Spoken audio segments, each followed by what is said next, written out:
Olá pessoal, eu sou o Ricardo Oliveira do programa Política em Missão e hoje nosso convidado é uma pessoa muito especial. Ele que é ativista em saúde mental, radialista, estudante de direito, pastor e agora vereador pela cidade de Anápolis pelo Republicanos. Hamilton Espíndola, seja bem-vindo ao nosso programa. É uma satisfação recebê-lo aqui. Obrigado, Ricardo, é o nosso presidente da União dos Vereadores do Estado de Goiás. É uma satisfação poder participar desse programa e trazer um pouco da nossa história. E o que me impactou no presente momento foi quando eu peguei essa xícara ali, bem na entrada, ali no hall de entrada, o que diz política e missão. E realmente, de fato, hoje eu estou na política por uma missão. Você nasceu em Minasul. Como que foi que você veio parar em Anápolis? Bom, o meu relacionamento com Anápolis foi questão de saúde. Eu nasci em Minasul e aí, quando em 81 meu avô sofreu um AVC e Minasul naquela época não tinha tantas frentes voltadas na área de saúde, e acompanhamentos de UTI, CTI. E aí viemos na verdade, para Goiânia, e de Goiânia direcionamos a Anápolis. E aí minha mãe veio dar o suporte para meus avós na época e junto com meu pai, minha família. Aí nós viemos para Anápolis. Cresci na Grande Jaiara. Meu pai, na época, quando viemos para Anápolis, ele trabalhava na Sama. E aí ele rescindiu o seu contrato, veio para Anápolis, aí trabalhou na Vincunha. E na Vincunha ele ficou um bom tempo, mas as dificuldades eram muitas. E naquele primeiro momento, eu tinha 6 anos de idade, lembro como se fosse hoje, eu falei para minha mãe: mãe, eu preciso de ajudar vocês.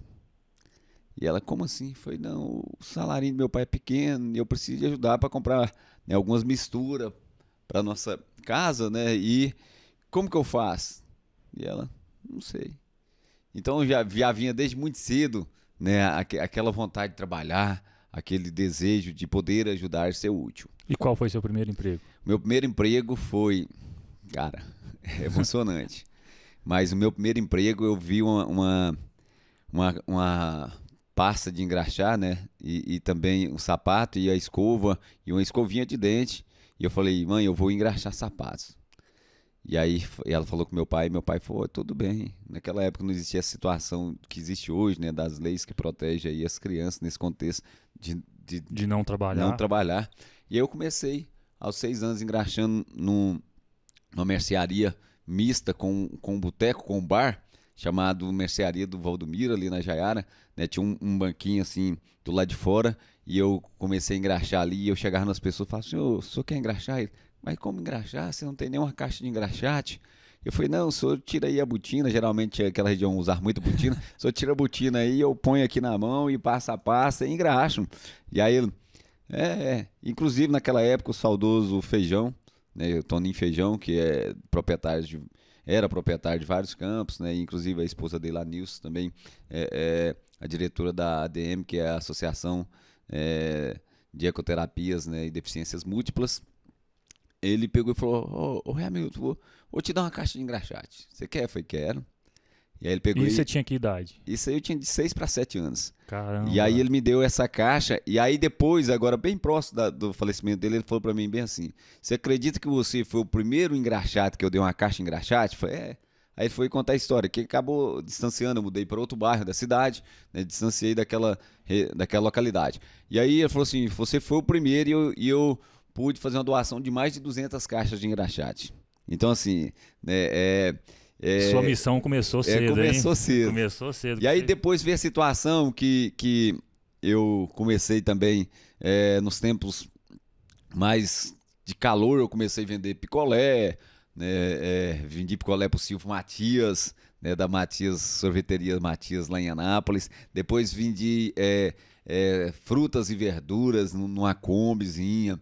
E aí depois eu permeei para o caminho das vendas, fui vendedor em vários estabelecimentos em Anápolis, depois fui gerente de lojas, né, como a Tesoura de Ouro, Casuazê Calçados, né, participei de várias frentes voltadas, escrevi uma apostila na época chamada BCD do Vendedor. Então, assim, foram galgando, né? Eu tinha feito um curso técnico lá no começo de 2000, não lembro muito bem o ano, mas um curso de noção básica de contabilidade e administração no Senai, e aí foi o que foi me impulsionando nesse contexto. Inclusive, eu tenho um irmão que é da área também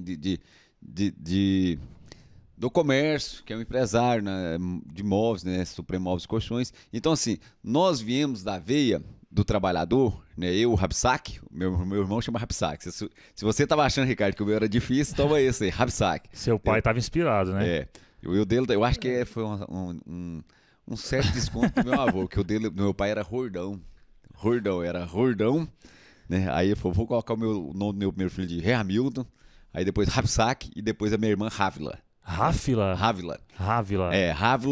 E a Rávila hoje, das que eu conheço, ela é a mais velha, ela tem 40 anos, mas existe várias Rávilas hoje, né? Então, assim, aí nós começamos a trabalhar, e meu irmão permeou pelo comércio. Com a situação do autismo na minha vida... Você teve duas fases na sua vida, né?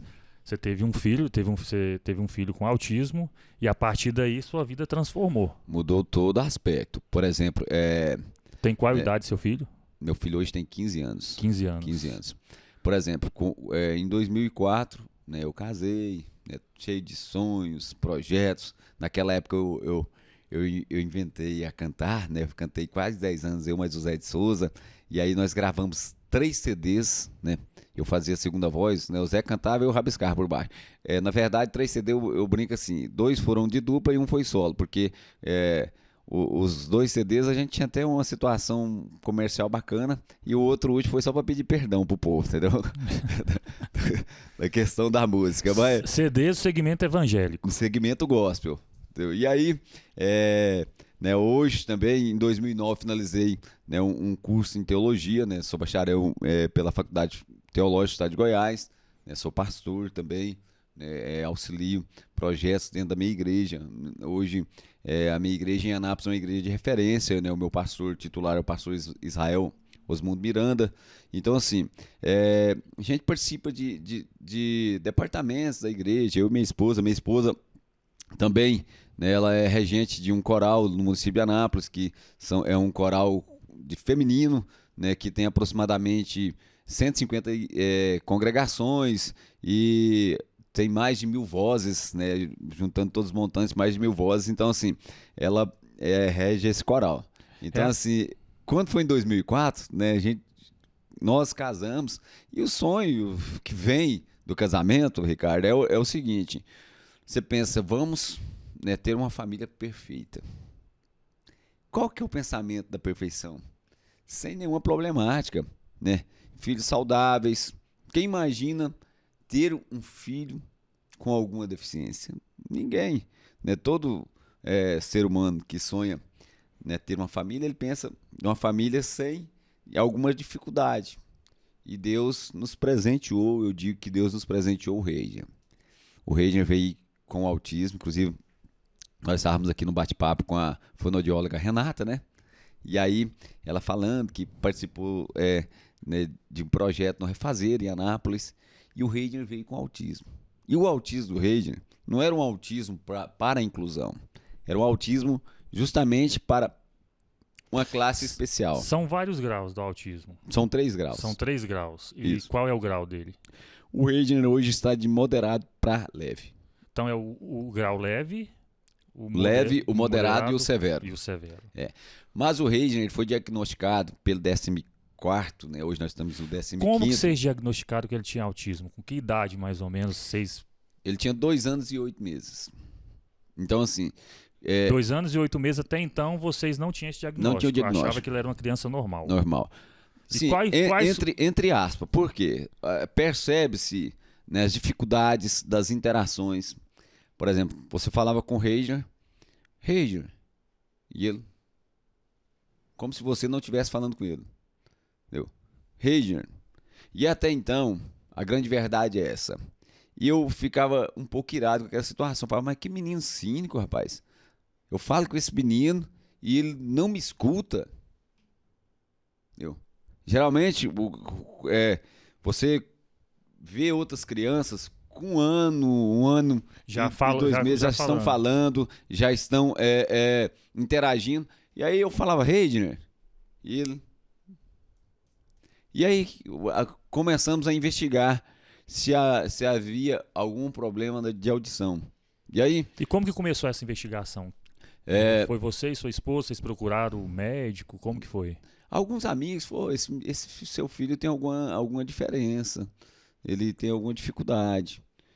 Que você acha que ele tem? Aí alguns falaram, eu acho que ele tem alguma surdez. Aí nós começamos a investigar.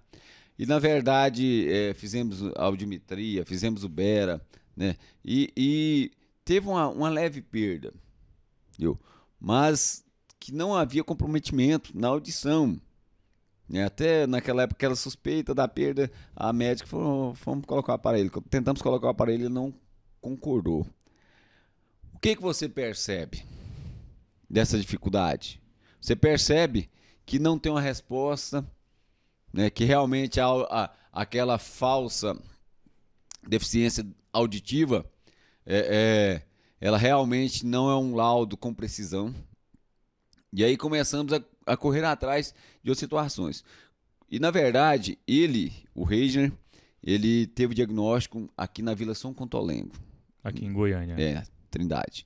E aí... Trindade. Isso. E aí, quando nós viemos para cá, pela questão da deficiência da audição, você percebe, nós estávamos ali um dia chuvoso, né, minha esposa aguardando, né, e aí nós aguardando e o Reidner correndo ali dentro do corredor. E uma das recepcionistas da secretária, que inclusive eu quero até assim, parabenizar pelo ato, né, de ter, né, uma ação de presteza e uma ação de um olhar treinado, um olhar técnico treinado, porque quando ela viu o Reidner, ela falou para minha esposa, a senhora está esperando a consulta com o neurologista? Aí minha esposa, não. Ela falou, não, porque qual que é a dificuldade? Ela falou, não, é deficiência auditiva.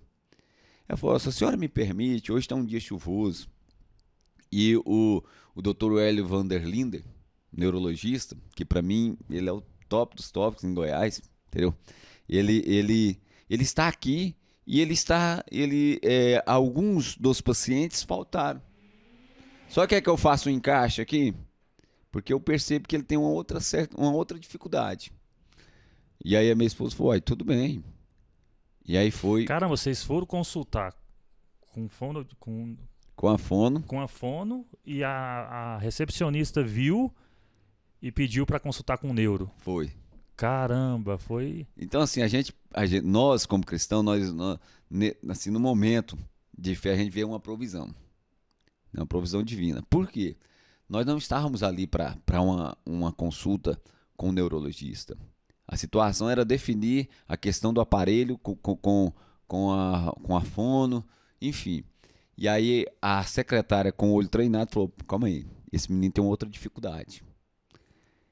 E a gente tinha tentado, né, com a psicopedagogo, com a psiquiatra lá em Anápolis, essa situação, e não se fechava o diagnóstico, porque é muito difícil mesmo. É difícil, eu conheci uma amiga, agora eu tenho um sobrinho que é autista, filho do meu irmão, e uma amiga tem uma filha autista e ela foi em 6 médicos para conseguir o laudo que ele era autista. Um médico falava uma coisa, o outro. Então, assim, tem uma dificuldade realmente grande em dar o diagnóstico, né?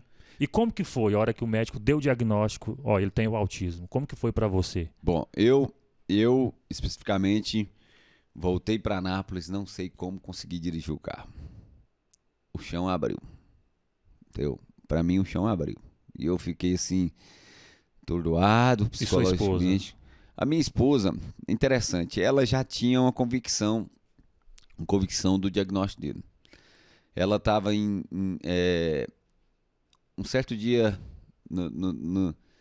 nos meados ali de abril, próximo ao dia 2, né, que o dia 2 é o Dia Mundial da Conscientização do Autismo. E aí, ela estava ali assistindo uma TV, E aí tinha lá para ser entrevistado um neurologista e uma outra especialidade que eu não lembro. Para esse neurologista, né, em função do dia 2 de abril, que é o Dia Mundial de Conscientização do Autismo, não teve nenhuma uma pergunta. Agora, esse outro especialista, que eu não lembro mais ao certo, minha esposa que conta que ela estava assistindo, teve várias perguntas. Mas aí, quando o âncora do jornal foi finalizar, falou assim, ó, não tem nenhuma pergunta aqui, mas o que é que o senhor pode fazer uma panorâmica aí para nós quanto ao autismo? Aí ele falou sobre as estereotipias, falou sobre a ecolalia. Então sua esposa já tinha uma consciência ali, ela já sentia que ele poderia ser um autista. Isso. Por quê? Ter o autismo, quer dizer, ter né? o autismo. Ter o autismo. Por quê? Ele começou a explicar o autismo e ela foi vendo tudo isso do nosso filho, tudo isso do Reidner, né? As estereotipias, os movimentos flaps, né? Que é isso aqui, entendeu? Né? Os movimentos pêndulo, né? O andar aeso, que é ficar, né, andando sem foco algum, entendeu? E aí ela começou a ver, né, o falar e a falsa audição. Você fala, Reidner, não te escuta. E ela falou, calma aí. Aí quando a gente chegou lá, que o doutor Hélio, enquanto eu, mas a minha esposa conversávamos com o doutor Hélio, o Reidner começou a dar um giro dentro do consultório. E aí, por mais que há necessidade de uma equipe de múltiplos profissionais, né, um neurologista, um psiquiatra, né, o afona, psicólogo, né, para ter um entendimento e fechar o diagnóstico, o doutor Hélio olhou para nós e falou, pai e mãe, só vou aqui encaminhar para que vocês peçam reforçamento nas terapias do seu filho. Que inclusive eu estou até aqui com álcool em gel aqui, do CEMAD, que é o Centro Municipal de Atendimento às Diversidades. O meu filho tem 12 anos de diagnóstico e ele tem 14 anos de atendimento dentro do CEMAD, em Anápolis. E aí a sua vida mudou. Quando teve esse diagnóstico do autismo, o que mudou na rotina sua e da sua esposa? Você trabalhava, você fui gerente de lojas. Você era gerente de loja nesse tempo e aí mudou completamente. Bom, o primeiro momento do diagnóstico, quando eu voltei para Anápolis, eu senti a falta do chão. A minha esposa tinha uma convicção do diagnóstico, né, de toda situação que ela tinha ouvido daquele neurologista naquela entrevista, né, na TV. Porém, com o passar do tempo, as situações foi agravando no contexto psicológico da minha esposa e outras diversidades, situações. O meu filho, ele parava em algumas localidades, ali ele fazia as necessidades, ele não tinha a situação de um norte, de ir ao sanitário, enfim. E aí tinha a situação do atraso da fala, ele não falava nada, entendeu? O Reidner veio falar a primeira frase dele aos 6 anos de idade, entendeu? E aí todo esse processo, né, do desfraudamento, né, que ele usou fraldas descartáveis até os 8 anos de idade. Então veio um contexto, Ricardo, que a minha esposa entrou em depressão. Nossa, ela teve depressão. Teve depressão. E ela ficou aproximadamente 3 anos com depressão. E como que você lidou com isso? Com a esposa com depressão e com um filho autista? Eu renunciei à minha carreira profissional. Você era estável? Trabalhava? Eu era gerente da loja. Aí eu fui para Brasília, né, que na época eu estava gerenciando a Tesouro de Ouro. E fui com a psicóloga Pauliana e falei, ó, não quero mais. Ela falou, o que você vai fazer da vida, meu? Sua situação tá assim, não sei, eu não quero mais. Aí a minha proposta naquela época foi, a bicicleta tem sempre uma repetição na minha vida, viu? Eu fui fazer salgados e fui vender salgados na rua. Mas você sabia fazer salgado antes ou você aprendeu do zero? Alguns anos atrás eu fui padeiro também, entendeu? Você foi padeiro? Caramba, vamos lá, vamos recapitular. Você foi engraxate, vendeu picolé, trabalhou como vendedor, gerente de loja, padeiro, locutor, cantor. 7 profissões até aí. Vamos chegar lá, vamos chegar nas 20. Vai lá. Tem outras que não tem. E aí você foi fazer salgado. Fui fazer salgado. Você já tinha sido padeiro, então você tinha uma experiência com salgado. Isso, fui fazer salgado, aí eu colocava na bicicleta e ia vender salgados na bicicleta.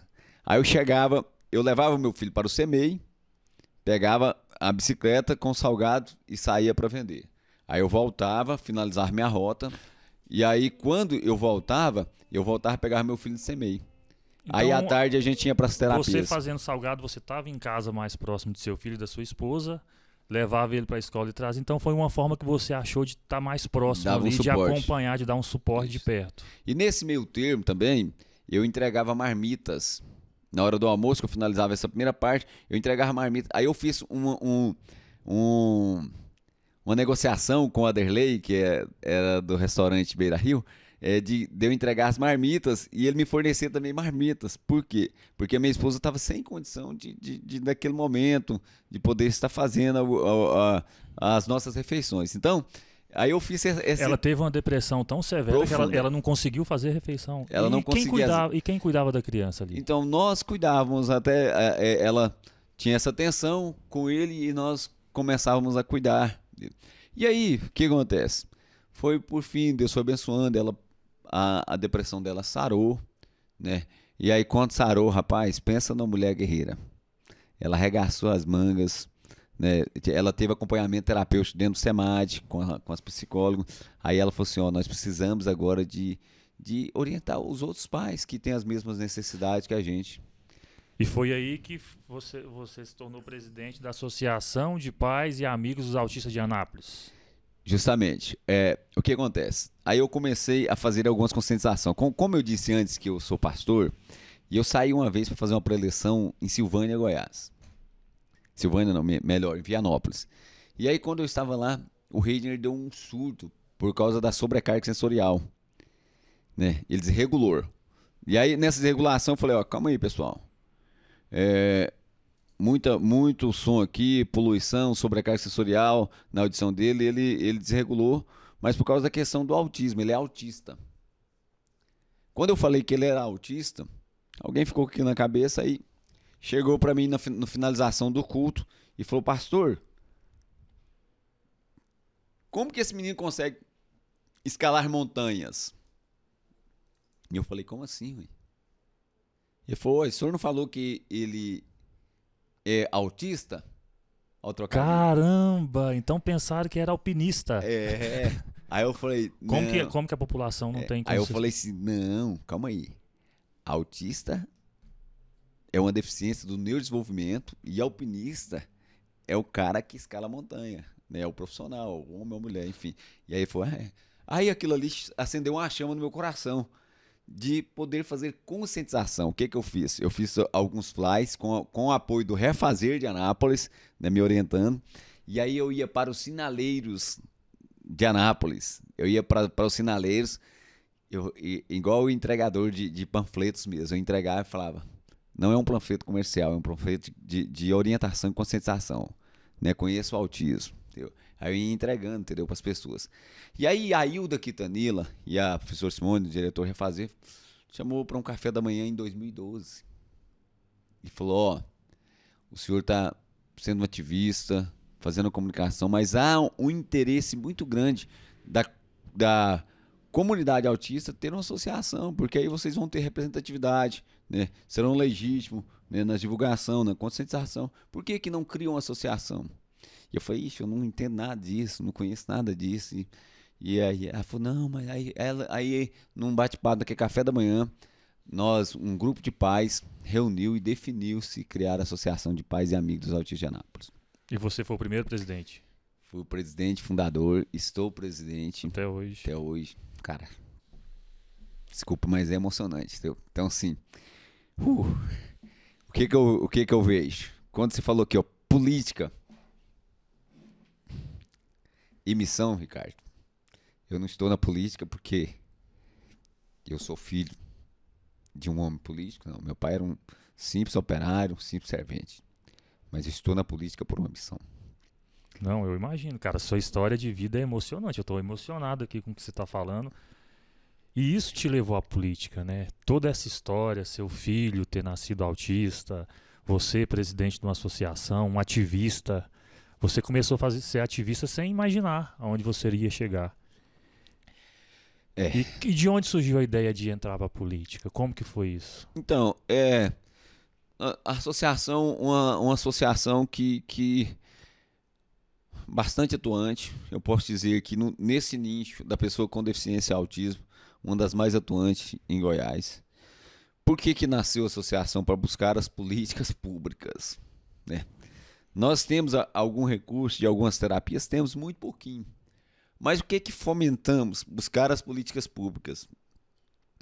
Tivemos alguns anos atrás, no Congresso Nacional, em diversas frentes, levando as questões das políticas públicas. Eu conheci a doutora Marla Mendes, que me falou de você numa palestra sobre autismo. No Congresso lá no Congresso em Brasília. Congresso Nacional. Então, tá vendo?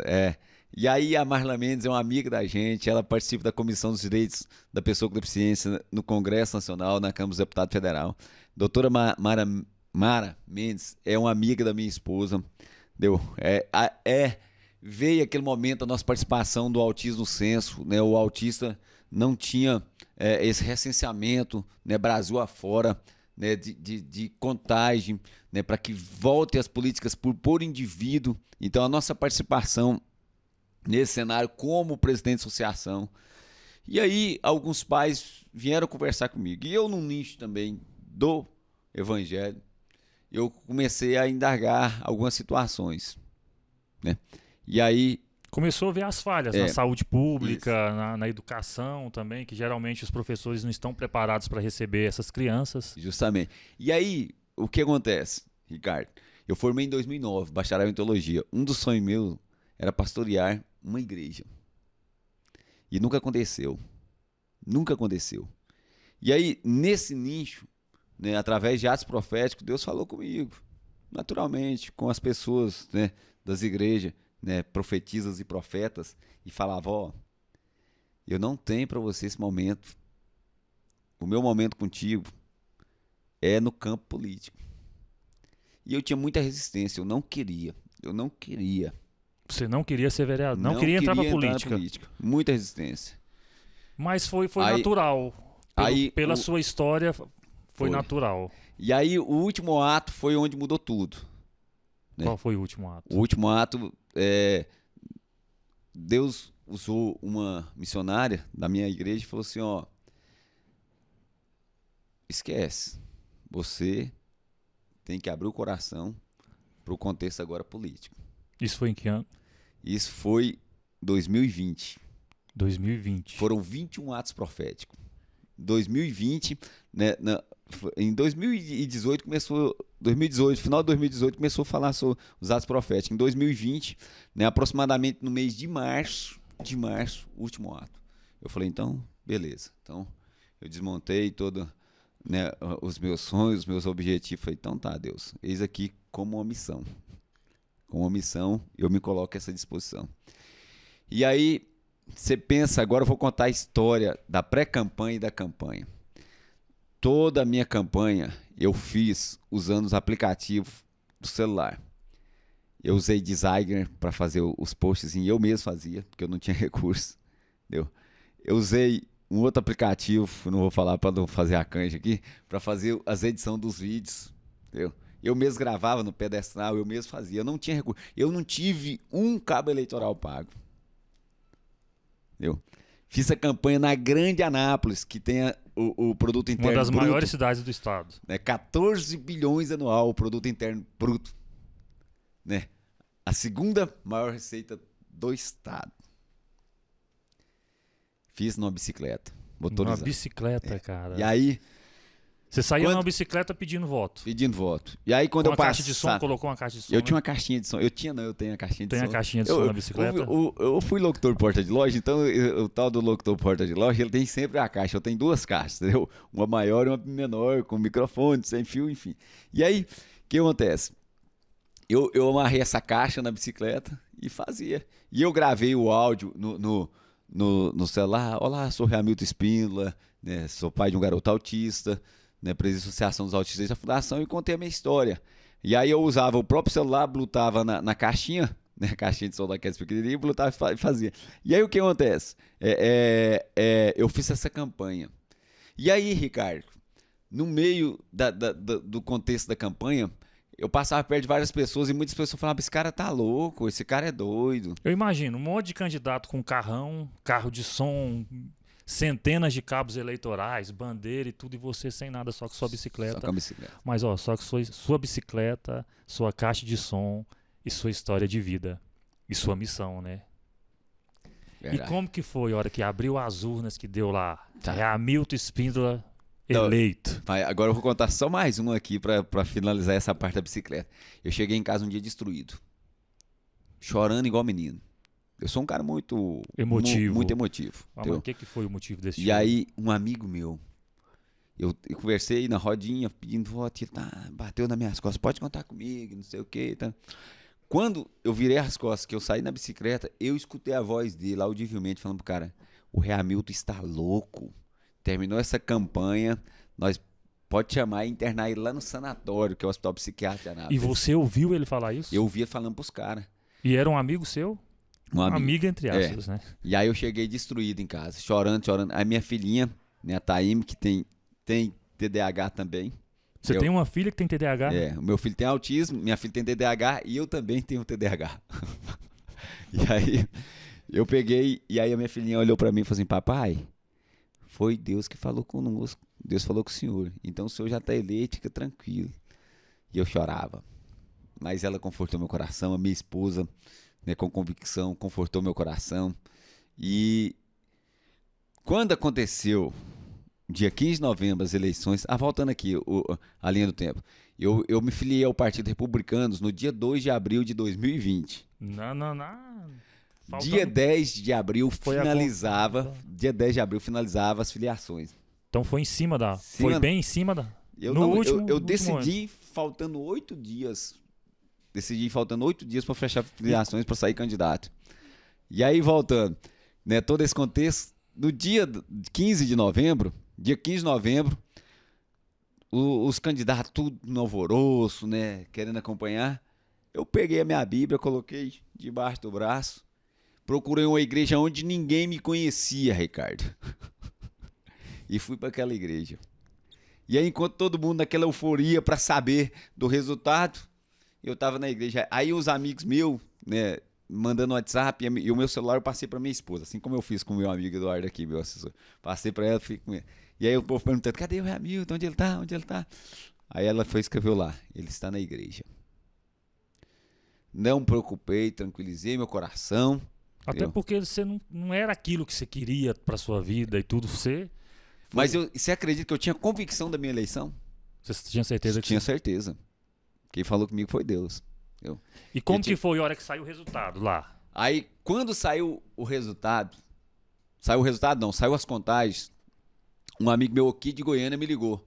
Falou, Hamilton, quantas cadeiras que tem aí pra vereador em Anápolis? Eu falei, tem 23.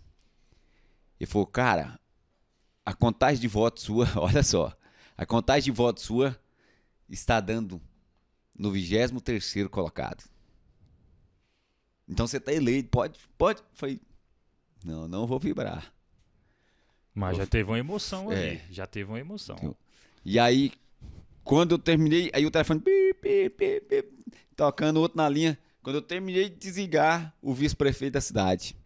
Parabéns, Hamilton, parabéns. Você é o nosso novo vereador e o prefeito quer falar com você e parabéns. E aí o prefeito já usou o programa de rádio pós a eleição dele também, já falou do nosso projeto, que é a implantação da Clínica Escola do Autista em Anápolis, que já está no plano diretor do prefeito, que foi também, né, ele usou na campanha pela nossa luta de ter levado para ele o projeto da Clínica Escola do Autista.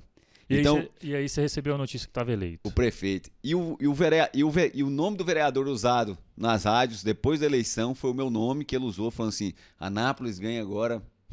Cara, emocionante. Um novo nome para política e um cara que não estava no contexto. Ninguém acreditava. Ninguém acreditava.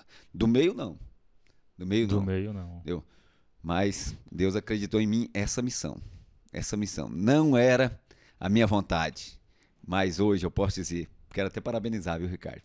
Que pra mim impactou. Você viu, na hora que eu cheguei, que eu vi isso aqui lá fora. Até tirei uma fotinha. Olha. Política e missão. Então, assim, Deus me deu essa missão. Estou vereador em Anápolis. Nesse tempo, não sei qual é o tempo, mas a minha luta é aqui, ó. A pessoa com autismo, a pessoa com autismo E tem o símbolo do autismo, a gente queria até falar sobre isso, né? e outras deficiências. Esse aí, agora, é o símbolo universal criado pela ONU, porque como existem vários símbolos do cadeirante, pessoas com deficiência auditiva, deficiência visual, a ONU foi... Mostra aí, Hamilton. A ONU foi e criou esse símbolo, gente, e nós precisamos propagar.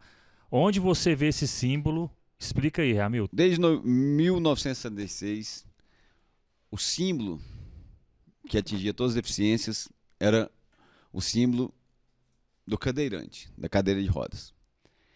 E aí, o que acontece? Depois, ONGs, associações vêm disputando as defesas dos seus símbolos independentes. A exemplo, aqui, esse símbolo aqui do autismo, né? O laço com o quebra-cabeça por causa da complexidade que existe no autismo.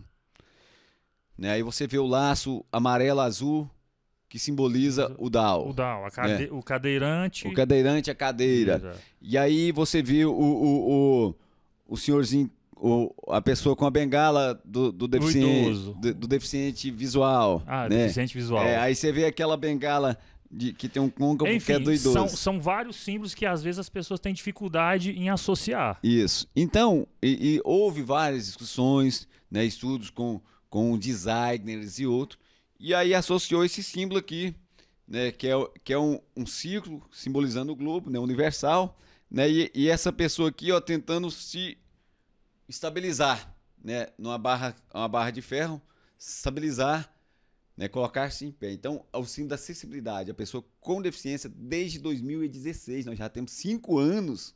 E não é tão conhecido. Não é tão conhecido. E aí, né, os 4 pontos aqui também simbolizando os 4 pontos cardeais. Então, quer dizer, no mundo inteiro, esse símbolo, né, será propagado daqui a algum tempo, né, que inclusive nós já estamos participando dessa conscientização, né, que é o símbolo da pessoa com deficiência. Se você digitar no Google lá, pessoas com deficiência, né, o símbolo, aí vai sair esse símbolo, e lógico que é um símbolo bastante conhecido do cadeirante, mas o cadeirante, né, especificamente, né, daqui a uns dias será, né, para o cadeirante, e esse símbolo vai simbolizar todas as outras deficiências, né? Já está simbolizando todas as outras deficiências. Nós vamos trabalhar esse símbolo aí na nossa classe, tá? Com os políticos, incentivar a todos a estar trabalhando essa ideia. Hamilton, a gente já está indo para os finalmente, e pelo que eu vi de você, a gente ficaria aqui até a tarde, né? O dia inteiro conversando. Você está satisfeito no mandato de vereador? Está superando as suas expectativas? É o que você esperava? Porque às vezes assim, a sociedade tem uma visão que o vereador ele é executivo. E o vereador não é executivo, ele não executa, o vereador legisla. O papel do vereador é o quê? É fiscalizar, é aprovar as leis, aprovar os orçamentos. Como que você está na vereança hoje? Bom, Ricardo, ontem eu estava conversando com minha esposa, ontem foi o dia do vereador. Né? Dia 1º. Dia 1º, que inclusive eu quero parabenizar a minha equipe, a assessoria do vereador Hamilton Spínola, que ontem, né, esteve comigo o dia todo, né, o Júlio César, né, a Neuma, né, o Eduardo, Tival Divino, né, Cristiane, Lorival, né, e o meu chefe de gabinete, pastor Adeildo Freitas. Eu quero, assim, parabenizar, porque eles atentaram e essa semana, quando foi conversar com o pessoal da Câmara sobre a situação dos vereadores, nunca tinha feito uma data voltada para o vereador no nosso município. E eu gravei um simples vídeo de ontem falando sobre, né, a atuação do vereador. Falei sobre a questão da fiscalização, né, do legislar e do parlamento, do falar. Né? Trouxe ao entendimento que o vereador ele é a ouvidoria do povo. Né? Ele ouve o povo e traz para o púlpito, né, para a tribuna, né, o parlar, o falar, né, traz as discussões. E essas discussões elas poderão, né, acontecer na audiência pública, fomentar, né, as frentes necessárias, mas também poderá criar-se leis e projetos. Né? Então, assim, e fui mais profundo ainda no vídeo. Disse que muita gente entende, né, da ação do vereador, né, como uma assistência social. Assistencialismo. Entendeu? É um botijão de gás, é uma luz para pagar, né? Uma energia, uma água, um remédio. Um remédio. Não. Né? As assistências sociais dos municípios é que vão trabalhar isso aí, que faz parte da pasta do executivo. Entendeu? Então, assim, a política, né, em especial o parlamento dos municípios, é um pouco complexa, porque a comunidade, né, vem num ciclo vicioso de achar que o vereador, né, tem nas mãos a chave da porta da cidade. E não é bem assim. E não é bem assim. Eu costumo dizer, Hamilton, que o vereador é o político mais importante que existe na sociedade. Por que ele é o político mais importante? Porque ele nasce do meio do povo. Olha a sua história de vida.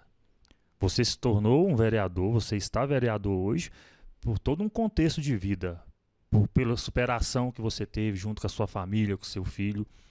E o vereador é um político que emana ali do povo e é o político mais próximo do povo. É o que tem o contato. E às vezes, muitas vezes a população, muitas vezes a população confunde isso e acha que o vereador é obrigado a dar o botijão de gás, a dar a cesta básica, a dar o remédio, a dar o dinheiro, sendo que o vereador ele não tem recurso para isso. Você tem seu salário seco. E se você for fazer qualquer graça, até patrocinar uma festa, que muitas vezes você pede vários patrocínios, patrocinar eventos, você tira isso do seu bolso. E a população não tem essa consciência, né? Hoje... Você tinha essa consciência antes de entrar, antes de ser candidato? Não, eu sempre falei que, no meu ponto de vista, se Deus me abençoasse que eu fosse, eu queria fazer a coisa certa. E o meu gabinete está fazendo a coisa certa, entendeu? No meu gabinete... Você está legislando, realmente. Não existe aquela conversinha, eu tenho que levantar um recurso aqui para finalizar aqui um recurso para a campanha no próximo mandato, né? Que a gente acaba ouvindo algumas situações que faz parceria com o assessor, para o assessor fazer uma devolutiva, né? É o que o povo fala aí, a famosa rachadinha, vamos rasgar o verbo, entendeu? Não, eu não. É do assessor, pô, não quero nem um centavo dele, não, entendeu? Ele tá ali trabalhando, que ele faça com qualidade, entendeu? Com qualidade. Por quê? Porque nós somos funcionário público, entendeu? Somos servidor público e temos que fazer a coisa certa, entendeu? As dificuldades na questão do assistencialismo, porque as pessoas acham que o vereador recebe um incentivo para isso. Na verdade, eu não sei os outros municípios, mas Anápolis, o vereador recebe apenas o salário dele. E aí, o portal da transparência vai lá e coloca o total, mas esquece de falar das declarações de imposto de renda, né? Esquece de falar de algumas outras iniciativas que está dentro do regimento do partido, enfim, que aí acaba sobrando um vereador 52%. Você está entendendo? Como que você vai conseguir fazer um assistencialismo, sendo que não está no seu nicho, hoje? Né? Então, assim, o que eu defendi ontem, no dia do vereador, foi isso, que a comunidade entenda, entendeu? Que há uma necessidade de representatividade, entendeu? Porém, que não está no nicho do vereador executar. E eu te fiz uma pergunta e você não respondeu. Diga. Como que está a vereança? Você está satisfeito? Olha, existe... Superou suas expectativas? Está no primeiro ano ainda? É o primeiro ano. Você começou agora? Você está entendendo como que funciona? É o primeiro ano e eu já tive alguns prejudicados, né? Projetos de leis prejudicados. E isso mexe com a emoção, né? Prejudicado é quando o projeto de lei ele não é aprovado, ou às vezes ele é até aprovado, não é sancionado pelo prefeito, ele não consegue ir adiante. Né, hoje eu tenho, né, 2 leis aprovadas já. Quais no município. A lei do azul, abril azul, iluminação nos prédios públicos azul. Vou falar do azul agora, o tempo aqui. O azul, você acabando o tempo. Por que eu uso a cartela azul? Por causa do autismo. Por causa da incidência genética. A cada 5 pessoas que têm autismo, 4 é do sexo masculino. Entendeu? O azul é a cor do autismo. Eu não sabia disso. Então, e aí a lei, né, a Abril Azul é uma lei nossa. A lei, o nosso nicho aqui, ó, pessoa com deficiência. Se você for lá no site da Câmara, você vai ver um vídeo meu falando que é pela pessoa com autismo e outras deficiências. E aí você vai ver a outra lei que é os caixas rebaixados. Guichês e caixas rebaixados para pessoa cadeirante. Então é uma lei nossa, do nosso gabinete, né? Eu falo nossa. Parabéns. Porque é o gabinete, né? O vereador... só está no começo, né? Não tem nenhum ano de mandato. Mas tem outros projetos de lei, 016, né, piso tátil, emplacamentos em brailles nas repartições públicas do município. Entendeu?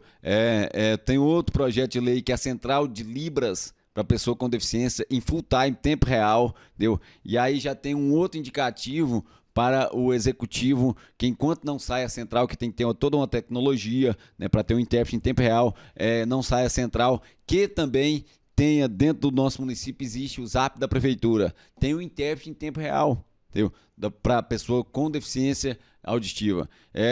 Então, assim, no nicho da pessoa com deficiência, nós temos vários projetos, né? Temos aí uma fomentação de que levar um link, né, do CIR de Goiânia, do CRIR de Goiânia e da OVG, para ter um assistencialismo na frente, né, da pessoa com deficiência no município, né? O Janeiro Branco, nós fomentamos nosso município, que é a saúde mental, trazer conscientização, trazer profissionais. Vamos dar notícia aqui, estou te interrompendo. A gente está criando na União dos Vereadores, né, do Estado de Goiás, um núcleo aí de saúde mental, onde o Rei Hamilton vai estar à frente como presidente, por todo esse trabalho que você faz. Rei Hamilton, a gente está indo para os finalmente aqui. Finalizando essa entrevista maravilhosa, eu pude te conhecer um pouco melhor. Tô seu fã e eu acredito que tem quem está nos assistindo também, com certeza se tocou com emoção. Eu tenho um sobrinho que é autista e meu irmão fala o seguinte, que é um anjo, que eles não têm nenhuma maldade. E é muito difícil, às vezes, a pessoa que tem um filho, uma criança, um parente com alguma deficiência, tem um preconceito da sociedade que não entende. Então, assim, eu queria te parabenizar por esse trabalho que você vem fazendo e dizer que isso é muito importante para a nossa sociedade. É trabalhar com essas pessoas que não nasceram perfeitos, mas que têm condições. Eu estive com a doutora Cristina agora em um evento onde, foi essa semana, trabalho de direito, onde ela está fazendo uma frente para dar emprego para pessoas com deficiências, LGBTQIA+. E tem um mercado em Curitiba que o empregador ele só emprega pessoas com deficiência.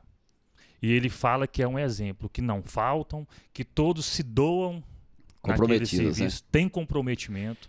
Então, assim, é uma causa que você está levantando e que, às vezes, muitos municípios, e eu quero falar isso para o nosso público, em especial os vereadores, eles não se atentam para isso. Então, assim, essa ideia sua de criar associação, eu acho que essa ideia tem que ir para todos os municípios do nosso estado e do Brasil. Acho que todo município tem que ter uma associação de autistas e trabalhar mesmo em defesa dessas pessoas. Você é um cristão, Jesus acolheu a todos, né? Por que nossa sociedade é tão preconceituosa? Eu acredito assim, ó, você tocou na parte ápice da história. Jesus foi, para mim, do meu ponto de vista, foi o primeiro acolhedor das pessoas com deficiência. Em um estado de guerra, as pessoas com deficiência são deixadas para trás. Jesus, ele acolheu, Jesus transformou, curou, mostrou as acessibilidades. Mas eu quero voltar aqui ao assunto rapidinho aqui para a gente finalizar, né? O meu gabinete está aberto, o vereador Rei Hamilton Spínola está aberto para diálogos, para fomentar as ideias de criar as associações nos municípios. É interessante isso, porque aí você vai ter... Formar uma rede. Estamos abertos para isso. Um apoiando o outro. Eu já tenho um projeto voltado para isso. Por quê? Há necessidade. Quando se tem uma associação, quando você vai como pessoa física levar a demanda para o poder, né, para o poder público, você não tem uma certa ouvidoria, mesmo que seja com uma certa dificuldade, não tem. Mas quando você fala, aqui é associação, né, tem uma representação jurídica, a conversa muda, o diálogo muda. Entendeu? Então, com a associação em Anápolis, nós avançamos, né? Temos leis para o autista amparado, temos projetos que estão na lei, que serão criados, que sairão do papel, né? Então, por quê? Por causa da associação. Então, se, né, algum vereador quiser trabalhar nesse nicho, entendeu? E quer discutir esses assuntos, o meu gabinete está aberto, tá? Se, né, pais e amigos dos autistas de diversos municípios quiserem abrir, né, associação, né, nós vamos com o meu jurídico, orientamos, entendeu? Essas famílias. Por quê? Quando você falava do seu irmão aí, do seu sobrinho com autismo, sabe da dificuldade, é um anjo. Mas eu costumo dizer uma frase para mim, uma frase muito séria. A aceitação é o melhor presente que uma pessoa com deficiência pode ter. E não adianta nada qualquer profissional ter N e diversos canudos, né, de capacitação, de especialização, um mestrado, um doutorado, um PhD, não importa. Se ele não tiver amor por essa causa, será mais um. Então, eu chamo a atenção. Quando você fala do trabalho, ô Ricardo, para a pessoa com deficiência, e fala-se também do comprometimento da pessoa com deficiência, rapaz, eu tenho orgulho. Eu tenho orgulho de amigos deficientes que são trabalhadores, que estão dentro da indústria, do comércio, e que são destaques. Entendeu? Mas eu tenho uma tristeza de saber, Ricardo, que várias empresas, vários empresários, empreendedores, preferem pagar a multa do que cumprir a lei da cota da pessoa com deficiência. Muito triste. Muito triste. Muito triste. Por isso, Ricardo, nesse momento, quero agradecer do fundo do meu coração, né, Política e Missão, por esse momento. Mas eu quero chamar a atenção aqui sobre a questão do amor, né, do que Jesus nos ensinou. Ele lavou os pés dos discípulos para os empresários. Não paga essa multa, não. Coloca uma pessoa com deficiência na sua empresa. Aprenda com ele. Cada um tem o seu tempo. E às vezes essa pessoa tem muito para nos ensinar. Muito para nos ensinar. Com certeza. Hamilton, como é um programa que fala de política, de 0 a 10, que nota que você dá para o Bolsonaro? Rapaz, existe vários entraves. Essa é rapidinha, de 0 a 10. Existe vários entraves, mas eu posso dizer para você, no contexto da pessoa com deficiência, nós avançamos com o governo Bolsonaro. Tivemos resistência nos outros governos, eu falo para você com a minha frente. De 0 a 10? Decreto 10.502. Fala-se da inclusão dentro das salas de aulas e fala também das classes especiais e salas especiais. Então, nesse avanço, eu dou 10 para ele. Para o Lula? O Lula, eu não tive convivência, mas no contexto da pessoa com deficiência. Tive com a Dilma, que teve uma resistência e uma decepção para mim. 0 a 10 para o Lula? Para o Lula, nesse nicho eu não posso avaliar. Uma avaliação geral. Uma geral, põe lá um 6. Para o Ronaldo Caiado, nosso governador, de 0 a 10. Põe um 8 aí para ele. Gustavo Mendanha. Gustavo Mendanha é prefeito ainda, né? A gente não sabe, né? Como que será a atuação. Mais uma avaliação dele como político num contexto no geral. Político, ele está tendo bons sucessos lá em Aparecida. Vamos botar um 9 aí para ele, né? Hamilton Espíndola, esse homem, né, multidisciplinar, vários empregos. Queria te agradecer por estar aqui com a gente hoje. Dizer que eu aprendi muito com essa entrevista, muito mesmo. Queria te parabenizar, você é um homem abençoado por Deus. Anápolis, a cidade de Anápolis, a população de Anápolis está de parabéns de ter na Câmara Legislativa um vereador do seu porte, com seus ideais, com a sua postura digna, honesta, ímpar. Então, queria aqui te parabenizar, te agradecer mais uma vez, dizer que o nosso programa está aberto, sempre que você quiser. Essa entrevista foi só um começo, que nós possamos aí fazer várias e várias outras entrevistas, que nós possamos fazer vários eventos para defender essa causa que você defende, que é da pessoa com autismo e deficiência. E dizer que eu estou muito satisfeito de estar conversando com um homem que tem um grande futuro político, você pode ter certeza. Você não vai parar só na vereança. Você vai galgar, tá, outros cargos. E não desanime. Quando alguém quiser te desanimar, lembre-se que você é um exemplo para muitos. Por isso que você foi nosso convidado. Obrigado, beleza? Ricardo. Ricardo, eu quero finalizar aqui. Eu queria ter ouvido falar na outra fala, mas na hora do prejudicado acabou me dando. Olha, eu quero aqui chamar a atenção dos vereadores, de todos. Bom, pessoal. Não só dos vereadores, mas também de prefeitos, políticos em geral. Você quer só específico? Específico vereador pela questão do prejudicado. Por exemplo, eu estou cursando agora o curso de Direito, e aí e 2 prejudicados eu encaminhei para um doutor, né, um juiz, e a gente foi estudar a situação. Não existia, né, a questão do inconstitucional no projeto. Então, por vaidades parlamentares, o projeto foi prejudicado. Então, o que eu peço para os nobres vereadores né, do Brasil afora, de Goiás e até da minha própria cidade. Gente, não vamos prejudicar, né, um projeto que vai atender comunidade especial, a comunidade de pessoa com deficiência, por causa de uma vaidade parlamentar, entendeu? Então, assim, vamos ser mais humanos, né? O prejudicado aí não prejudica o vereador, prejudica a comunidade. Obrigado. Deus abençoe. Amém. Valeu, valeu, política e missão.